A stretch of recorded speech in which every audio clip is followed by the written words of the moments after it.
Hi everyone, long video போட்டு ரொம்ப நாள் ஆச்சு இல்லை. இன்றைக்கி நம்ம கொஞ்சம் வித்தியாசமான பிரியாணி செய்ய போகிறோம்.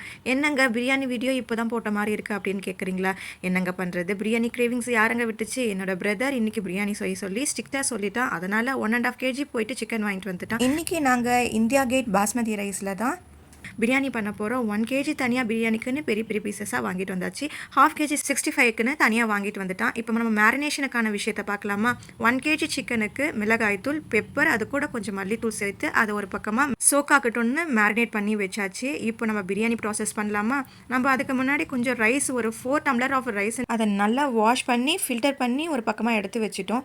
இப்போ பிரியாணி செய்கிற ப்ராசஸ் பார்க்கலாமா? நம்ம கொஞ்சம் ஆஸ் யூஷுவல் எண்ணெய் அதிகமாகவே ஊற்றிக்கலாம். ஒரு 1/2 கிலோ அளவுக்கு வெங்காயம் கட் பண்ணி சேர்த்துக்கோங்க.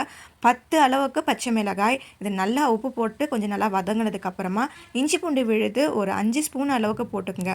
இது ஏன் இந்த கலரில் இருக்குன்னா, இதுவும் என்னோட பிரதர் சொன்னது தான். கொஞ்சம் இது கூட மஞ்சத்தூள், இது கூட இஞ்சி பூண்டு, கரம் மசாலாவும் சேர்த்து அரைச்சது, அதனால தான் அந்த கலரில் இருக்குது. அது நல்லா வதங்கினதுக்கு அப்புறமா 5 ஸ்பூன் போட்டு அதுவும் நல்லா மிக்ஸ் பண்ணி வதங்க விடுங்க. இப்போது ஸ்பைசஸ் சேர்த்துக்கலாமா? நான் இப்போது 8 ஏலக்காய், 8 கிராம்பு, 8 பட்டை போட்டுக்கிட்டு கொஞ்சமாக அந்த கல்பாசி, அது கூட பே லீஃப் கொஞ்சம், அதையும் நல்லா இந்த எண்ணெயிலே போட்டு வதக்கிட்டு ஒரு 2 நிமிஷம் போதும். அந்த அரோமாலாம் வெளியில் வந்ததுக்கப்புறமா நம்ம தக்காளி எடுத்து சேர்த்துக்கலாம். நான் இந்த டைமில் வந்துட்டு நான் தனியாக இந்த ஸ்பைசஸ் எல்லாத்தையுமே கிரைண்ட் பண்ணி சேர்த்துப்பேன். என்னோட தம்பி சொன்னது இல்லை முழுசாகவே போடுன்னு சொன்னால், அதனால் அப்படியே போட்டாச்சு.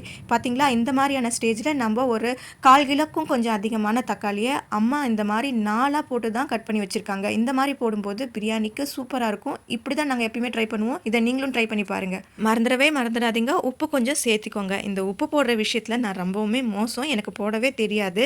அம்மா தான் இதுக்கு ஹெல்ப் பண்ணுவாங்க. இப்போ இந்த ஸ்டேஜில் வந்து ஒரு கைப்பிடி அளவுக்கு கொத்தமல்லி, ஒரு கைப்பிடி அளவுக்கு புதினா குட்டி குட்டியாக நான் கட் பண்ணியிருக்கேன். அதை இந்த நேரத்தில் ஸ்ப்ரிங்கிள் பண்ணி அதையும் நல்லா வதக்கிக்கோங்க.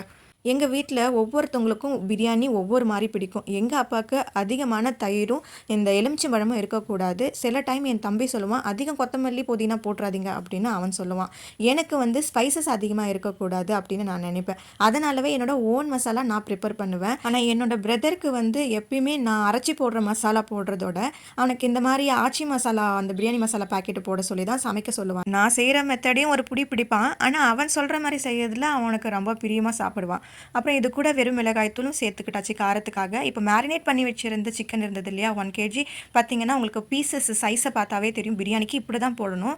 அப்போ தான் வந்துட்டு பிரியாணியோட டேஸ்ட் என்ஹான்ஸ் பண்ணி கொடுக்கும்.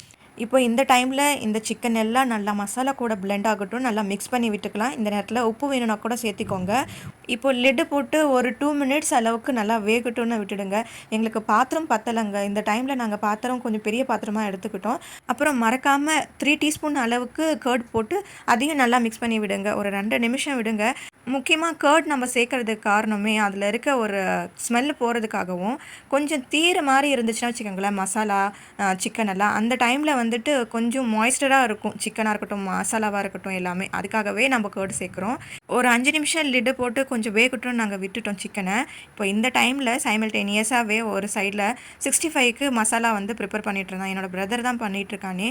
இப்போ 1/2 kg சிக்கன் இருக்குது இல்லைங்களா, இது கூட அரிசி மாவு, மைதா மாவு, இது கூடவே கார்ன்ஃப்ளவர், இது கூட சில மசாலாக்கள் சேர்த்தான். 65 மசாலா, காஷ்மீரி மிளகாய்த்தூள், உப்பு, அப்புறம் அரைச்சி வச்ச இஞ்சி பூண்டு விழுது, அவன் சொன்ன மாதிரி செய்தான் இல்லையா, அந்த மாதிரி செய்து வச்ச இஞ்சி பூண்டு விழுது, இது கூட மல்லித்தூள் கொஞ்சமாக, ஜீரகத்தூள் கொஞ்சமாக சேர்த்து, இது கூட கொஞ்சம் லெமனும் ஸ்குவீஸ் பண்ணி விட்டான். ஆயில் சேர்த்துக்கிட்டான் கொஞ்சமாக. அப்போ தான் நல்லா பிளெண்ட் ஆகும், நல்லாயிருக்குன்னு. கர்ட் கொஞ்சம் சேர்த்துக்கிட்டான். அவனோட கையை பார்த்து பயந்துடாதீங்க. அவன் இந்த மிக்ஸ் எல்லாம் பண்ணுறான்ல, அதனால் மசாலா கையோடவே அப்படியே ஸ்குவீஸ் பண்ண லெமனையும் சேர்த்துட்டான். நான் சொன்னேன், அவன் சொன்னான் நேச்சுரலாக இருந்தால் தான் வீடியோக்கு நல்லாயிருக்கும் அப்படின்னு. இதுக்கு மேலே நான் அவன்கிட்ட பேசினானா எனக்கும் அவனுக்கும் சண்டை வந்துடும். நான் வேறு எதுவுமே பேசலை. அப்புறம் சில்லி ஃப்ளேக்ஸ் அதையும் சேர்த்துக்கிட்டான். அது நல்லா ஒரு பக்கம் ஊறட்டும்னு சொல்லிட்டு அதை எடுத்து வச்சுட்டு, நம்ம பிரியாணி என்னடா ஆச்சுன்னு போய் பார்த்தா நல்லா 50% அளவுக்கு வெந்திருந்தது. நாங்கள் பிரியாணி பாத்திரத்தை மாற்றிட்டோம். இந்த அளவுக்கு கொஞ்சம் அகலமான பாத்திரத்தில் செய்யும்போது நமக்கு பிரியாணியோட அரிசி உடையாமல் வரும். நம்ம கஷ்டம் இருக்காது, அதை கிண்டுறதுக்கோ எதுவும் எல்லாமே ஈஸியாக இருக்கும். அதனால் கொஞ்சம் பெரிய பாத்திரமாக யூஸ் பண்ணிக்கோங்க. எங்களை மாதிரியான தப்பு நீங்கள் பண்ணிடாதீங்க. இப்போ இந்த டைமில் வந்துட்டு சோக் பண்ணி எடுத்து வச்சுருந்த ரைஸை நாங்கள் போட்டுட்டுக்கு அப்புறமா அப்படியே உடனே நாங்கள் மிக்ஸ் பண்ணாமல் லைட்டாக மேலே ஸ்ப்ரிங்கிள் பண்ணி விட்ட மாதிரியே போட்டு 2 நிமிஷம் அப்படியே விட்டுட்டு திரும்ப எடுத்து மிக்ஸ் பண்ணி விட்டு மூடி போட்டு ஒரு 2 நிமிஷத்துக்கு அப்புறம் தான் நாங்கள் இதில் தண்ணி சேர்ப்போமே. தண்ணி வந்து 1:1 அப்படின்ற ரேஷியோவில் சேர்த்திக்கோங்க. எப்பயுமே இந்த விஷயம் உங்களுக்கு தெரியும்னு நினைக்கிறேன்.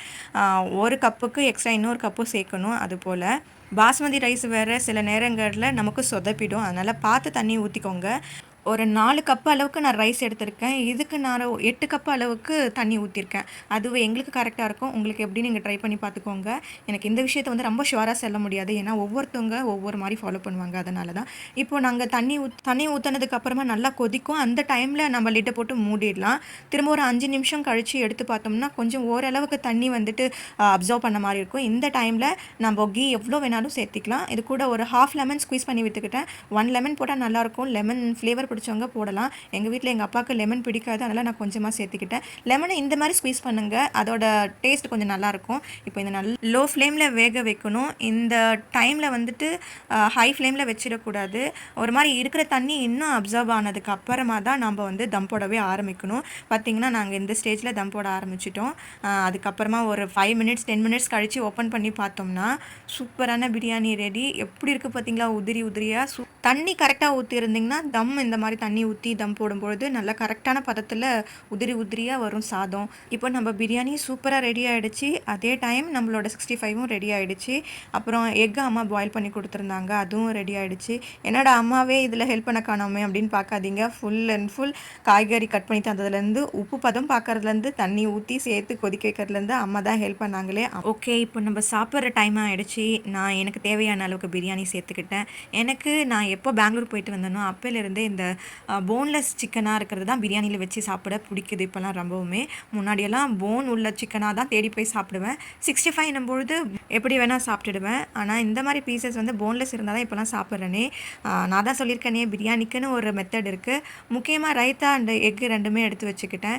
இப்போது பிரியாணி, அதுக்கு மேலே நம்மளோட சூப்பராக வெந்த பீசஸ், அது கூட 65 எக் ரைத்தா இதெல்லாம் வச்சுட்டு அதுக்கு மேலே திரும்ப சாதம் வச்சு நல்லா பெரிய பைட் போவேன். எப்பயுமே இந்த மாதிரி அதிகமான பெரிய பைட் போய் சாப்பிட்டது கிடையாது. ஆனால் பிரியாணி என்னும்போதுட்டு ஒரு முறையாச்சு இதை நான் ட்ரை பண்ணியே தீருவேன். அப்படியே மவுத் ஃபுல்லாக பிரியாணி, இது எல்லாமே அப்படியே சூப்பராக இருக்கும் தெரியுமா. ஃபைனலாக கடைசி வாய், இது இவ்வளோ பெருசு என் வாய்க்குள்ளே போவேன் எனக்கு தெரியாது. ஆனால் முடிஞ்ச அளவுக்கு ட்ரை பண்ணுறேன். ரொம்ப சூப்பராக இருந்ததுங்க பிரியாணி. இந்த மெத்தடில் ட்ரை பண்ணி பாருங்கள். நான் என்னவோ என் பிரதர் சொல்கிறானே எப்படி இருக்குமோன்னு பயந்துட்டு இருந்தேன். Trust me, the taste was so good. இந்த மெத்தடில் ட்ரை பண்ணி பாருங்கள், ரொம்பவுமே நல்லாயிருக்கும். ஒரு விஷயம் சொல்லட்டா, நெய்யை எந்த ரெசிபியில் சேர்த்தாலும் நெய்யோட வாசம் நல்லாவே தெரியும். ஆனால் பிரியாணியில் சேர்த்தா பிரியாணியோட டேஸ்ட்டை என்ஹான்ஸ் பண்ணி கொடுத்துரும். ஆனால் அந்த பிரியாணியில் நெய்யோட வாசமே தெரியாமல் போயிடும். யாராவது நோட் பண்ணியிருக்கீங்களா? ஆமாம் தானே. அப்போ இன்னொரு விஷயம், பிரியாணி மட்டும் எப்போ சாப்பிடணும்னு நினச்சாலும் உடனே சாப்பிடணும். Okay, bye bye. Subscribe our channel.